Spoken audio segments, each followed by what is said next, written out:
Yo, YouTube, what's crack-a-lack-a jack-a-smackin'?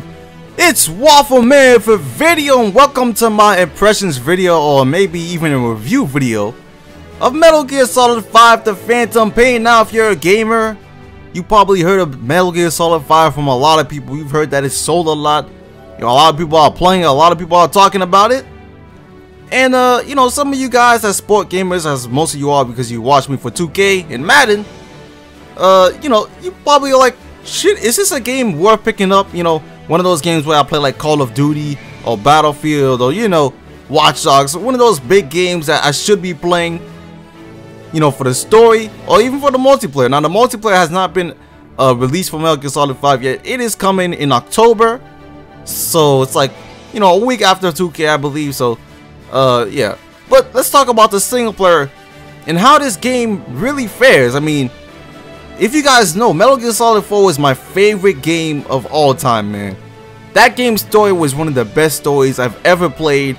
And looking at Metal Gear Solid 5, Metal Gear Solid 5 is set before Metal Gear Solid 4, before Metal Gear Solid 3, I believe, before, I think, all the Metal Gears, and it's really set before. So I was like, ah, man, I really don't like playing prequels because of the story, man. I just don't like playing the prequels and knowing that, you know, this story was set before this game that I just played.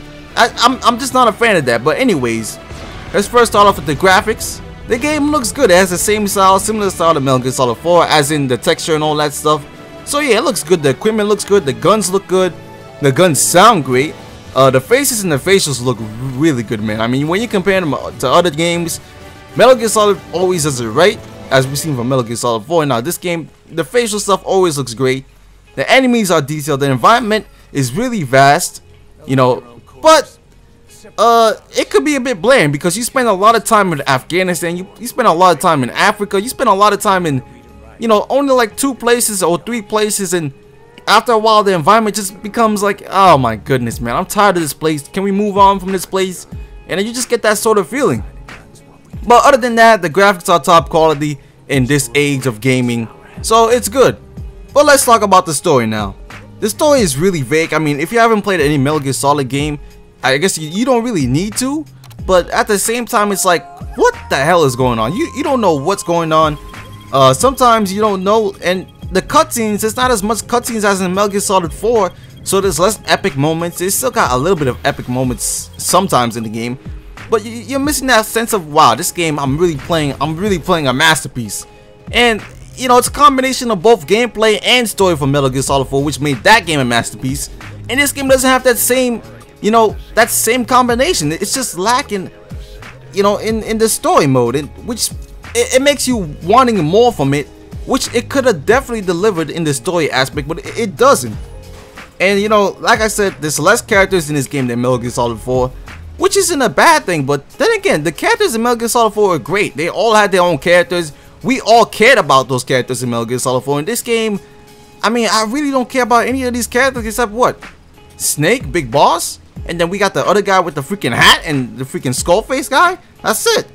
Now, the last thing we need to talk about is the gameplay, because we know Metal Gear Solid is a franchise based on stealth, sneaking around, and all this crazy gunplay. So, it's the same old stuff, but this time, it's free roam. Now, free roam makes it a lot more, you know, applicable to the user. It makes us have our own experiences. We could go in doing whatever we want. You know, sometimes less linear is good, but sometimes you need to be linear in a game to get some great gameplay and great story.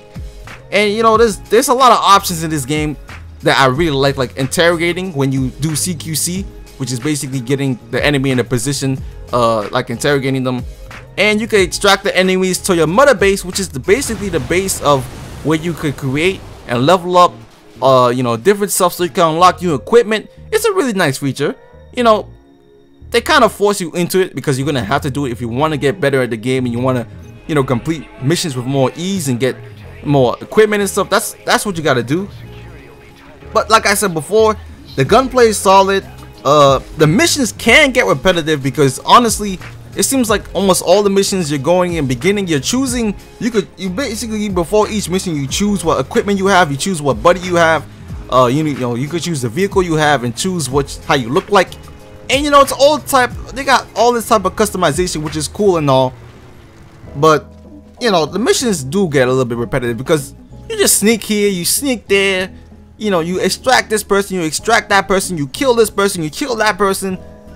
It's like, where's the variety, you know? I mean, I'm not saying like that's basically the, you know, the aspect for all games is do this, do that. But this game, it feels like it's just like, it feels like a mission-based game instead of a story-based game that has missions in it. If you understand what I'm catching here. So all in all, is Metal Gear Solid 5 the game of the year to me? No, it's not. I still prefer The Witcher 3, which is, in my opinion, one of the best games I've ever played as well. But this game just, I mean, I wasn't expecting that much from this game, but I was such a huge fan of Metal Gear Solid 4.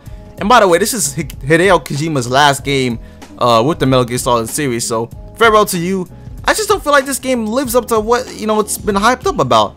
You know, what makes this game a masterpiece compared to Metal Gear Solid 4? I don't see it in this game.